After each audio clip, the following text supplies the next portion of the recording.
সাগৰৰ দৰে গভীৰ তুমি অনামৰমকে লৈ আছো জীয়াই দেহে মনে আছা যদি বাৰে বাৰে গুচি যোৱা মোক কিয় কন্দুৱাই নানিবা সেমেকা ৰাতি নেলাগে মোক সোঁৱৰণি মায়া মায়া মাথো মায়া তুমি জানো সঁচানে মৰমৰে মায়া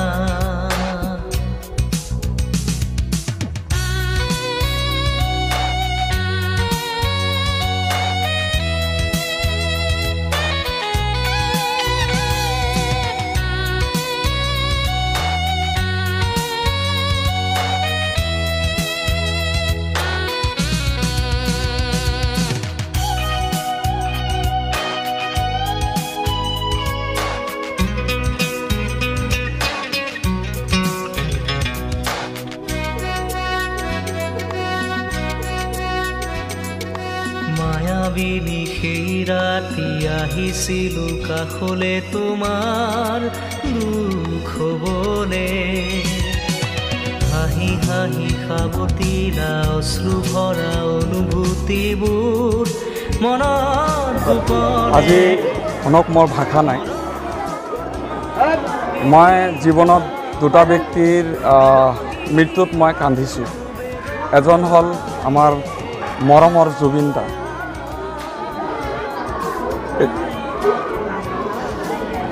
আমি যেতিয়া ইয়াং বয়সৰে পৰা মই জুবিন দাক পাইছোঁ আৰু জুবিন দাৰ গানবিলাক ইমান মিছ কৰোঁ আমি আজি এই জুবিন দাক যে হেৰুৱালোঁ আমি এই জুবিন দাক হেৰুৱাটো আমি কেতিয়াও অসমবাসীৰ কেতিয়া এইটো জাগা পূৰণ হ'ব আমি এইটো ভাবিব নোৱাৰোঁ যে কোনে এই জাগাটো পূৰণ কৰিব আৰু অসমীয়াৰ যিটো গৌৰৱ আছিল আমাৰ জুবিন দা অসমীয়াৰ এজন আমাৰ গৌৰৱ আছিল আৰু জুবিন দা যেনেকৈ অসম মানুহে চিনি পায় অসমক চিনি পায় যদি কোনোবাই সোধে Assam famous for what Assam famous for tea and oil এইটো সকলোৱে জানে পৃথিৱীৰ চব মানুহে জানে Assam famous for tea but আমাৰ কাৰণে অসমবাসীৰ কাৰণে Assam famous for also' Zubeen da আমাৰ জুবিন গাৰ্গৰ কাৰণে আসাম ফেমাছ আমাৰ আসামৰ আইডেণ্টিটি হয় আমাৰ জুবিন দা আসামৰ আইডেণ্টিটি হয় তেখেতক আজি আমি হেৰুৱাই পেলালোঁ আজি সন্মুখত বিহু আহি আছে আজি এই বিহুত আমি কাক আমি ষ্টেজত খাৰা কৰি দিওঁ আজি অসমীয়া আমি অসমীয়াই কাক আমি ষ্টেজত দেখি যেতিয়া বিহু আহিছে আমি সকলোৱে মই নিজেও গুৱাহাটীত গৈছোঁ তেখেতৰ প্ৰগ্ৰাম চাবৰ কাৰণে যে বিহু আহিব আমি জুবিন দাৰ প্ৰগ্ৰাম চাম আমি এটা ভালকৈ প্ৰগ্ৰাম চাম কিন্তু সেইটো আজি আমাৰ লাইফৰ পৰা আমাৰ অসমবাসীৰ পৰা চিৰজীৱনৰ নামে আমি সেই ষ্টেজত সেই মুখখন আমি চাব নোৱাৰিম তেখেত এজন মহান ব্যক্তিত্ব সম্পন্ন মানুহ তো গতিকে আমি হেৰুৱাই পেলালোঁ আমি আমাৰ ৰহমানিয়া ইংলিছ একাডেমীৰ তৰফৰ পৰা এতিয়া এইটোতো বিধতাৰ আইন এইটো ওপৰৱালাৰ আইন এইটো মানিবই লাগিব যদিও আমি সহ্য কৰিব নোৱাৰোঁ কিন্তু আমি একেবাৰে তেখেতক বিদায় নিদিওঁ আমাৰ মাজত জুবিন দা থাকিবই অমৰ হৈ থাকিব জুবিন দা আৰু আমি সদায় জুবিন দাৰ ফেন হৈ থাকিম যদিও জুবিন দা আমাৰ মাজত নাই তথাপি আমি জুবিন দাৰ ফেন হৈ চিৰজীৱনৰ নামত থাকিম আৰু আমি সাউথ চালমাৰা ডিষ্ট্ৰিক্টৰ পৰা মই আপোনালোকৰ তৰফৰ পৰা মই গভৰ্ণমেণ্ট অফ ইণ্ডিয়া আৰু আসাম গভৰ্ণমেণ্টক মই এটা অনুৰোধ কৰিব মই এটা কথা মনত পেলাই দিব খোজোঁ আজি যোৰহাটবাসীয়ে এটা ডাঙৰ বস্তু পাব আজি গুৱাহাটীত ডাঙৰ বস্তু তেখেতৰ মানে মনত পেলোৱা কিবা কিবি আপোনালোকে দিব কিন্তু আমি সাউথ চালমাৰা ডিষ্ট্ৰিক্টত যিমান মানুহ তেখেতৰ অনুৰাগী আছোঁ আমাক কি দিব CM ছাৰে আমাক কি দিব আমি আপোনাক অনুৰোধ জনাইছোঁ এই জুবিন দাই আমাৰ ওচৰতে মেঘালয় তুৰাত জন্মগ্ৰহণ কৰিছে মই আপোনাক অনুৰোধ কৰিছোঁ CM ছাৰক মই অনুৰোধ কৰিছোঁ মই নৰেন্দ্ৰ মোদী ডাঙৰীয়াক অনুৰোধ কৰিছোঁ তেখেত আমাৰ ওচৰৰ হয় তুৰাত হয় আমাৰ ঘৰৰ পৰা 20 কিলোমিটাৰ নিলগত তুৰা হয় এই তুৰাত তেখেতে জন্মগ্ৰহণ কৰিছে। গতিকে আমাৰ এই মেঘালয় আৰু অসমৰ সংযোগী যিটো দলং আছে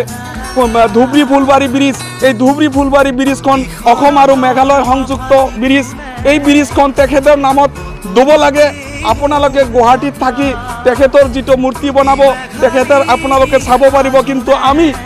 ৰাইজ সাউথ চালমাৰা ডিষ্ট্ৰিক্টৰ যিটো অনুৰাগী আছোঁ তেখেতৰ, যেহেতু তেখেতে আমাৰ তুৰাত জন্মগ্ৰহণ কৰিছে, তেখেতৰ যিটো আমাৰ কি আমি তেখেতক কেনেকৈ মনত পেলাম। আমাৰ ধুবুৰী ফুলবাৰী ব্ৰিজ দি যেতিয়া আহিম, যেতিয়া সেই ব্ৰিজখনৰ নাম যদি মানে জুবিন দাৰ নামত নামকৰণ হয়, তেতিয়া আমাক চিৰজীৱনৰ নামত জুবিন দা আমাৰ মাজত থাকি যাব। এইটো অনুৰোধ আমি কৰিছোঁ। আৰু জুবিন দাই যাতে তেখেতৰ আত্মাই স্বৰ্গ লাভ কৰে, মই এইটো কামনা কৰিছোঁ। আৰু মই জুবিন দাৰ ফেমিলিক আৰু তেখেতৰ ফেন্স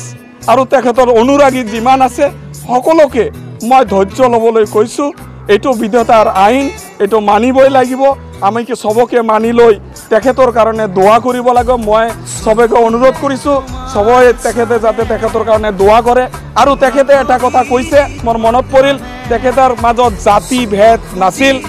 তেখেতে সেই কথাটো মৰাৰ পিছতো প্ৰমাণ কৰি দিছে। আজি প্ৰতিটো ব্যক্তি মুছলমান, হিন্দু, খ্ৰীষ্টান চবেই ওলাই আহিছে। তেখেতে যে কৈছিল মোৰ অন্তৰত জাতিভেদ কোনো নাই, মই হিন্দু মুছলমান কাকো চিনি নাপাওঁ, সকলোৱে মোৰ কাৰণে সমান, সেইটো মৃত্যুৰ পিছত তেখেতে প্ৰমাণ কৰি দেখাই দিলে। আৰু ইয়াৰ পৰা আমাক লেচন এটা ল'ব লাগে যে জুবিন গাৰ্গৰ নিচিনা মহান ব্যক্তিত্ব সম্পন্ন মানুহ তেখেতে যিটো কৰিছে, তেখেতৰ নিচিনা যিবিলাক আমাৰ মানুহ আছে চবেই আছোঁ, তেখেতৰ নিচিনা মানুহ হ'ব লাগে। আৰু চবকে হিন্দু মুছলমান চবকে এক হৈ আমি চবকে সমান সন্মান কৰিব লাগে। এইখিনি কৈ মই Assam was the Jubinda.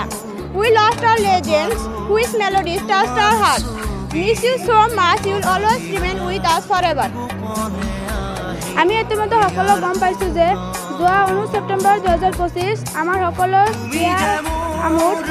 অসমৰ গৌৰৱ, আমাৰ অসমৰ এজন সন্তান, অসম বা ভাৰতবৰ্ষিক বিশিষ্ট গীতিকাৰ, সুৰকাৰ, সংগীতজ্ঞ, চৰিত্ৰ নিৰ্মাতা তথা অসমীয়া জাতিৰ হৃদয় স্পন্দন, ল'ৰা ডেকা বুঢ়া সকলোৰে মৰমৰ জুবিন গাৰ্গৰ অকাল বিয়োগত মহান শিল্পীসকলৰ লগতে শিল্পীসকলক শেষ শ্ৰদ্ধাৰ্ঘ্য আমাৰ স্কুলৰ তৰফৰ পৰা আজিৰ এই শ্ৰদ্ধাঞ্জলি অনুষ্ঠান। आज हम ब्राह्मण इंग्लिश अकादमी के छात्र और हमारे शिक्षक हमारे आकर्षक गायक जुबिन गार्ग के अचानक निधन पर हार्दिक संवेदना व्यक्त करने के लिए इस रैली में शामिल हुए हैं। हम इस अकादमी के छात्र हमारे सम्मानित शिक्षक के साथ सिंगापुर में उनकी मृत्यु होने के कारण दुखित हुए हैं। हम उसके परिवार, मित्र और प्रशंसक के प्रति गहरी हुए हैं। हम भारत सरकार से और असम राज्य की सरकार से अनुरोध करेंगे कि धुबरी फुलबारी ब्रिज का नाम जुबिन गार्ग के नाम पर रखा जाए। यह जुबिन गार्ग के नाम भारत के लोगों के लिए हमेशा के लिए यादगार रहेगा।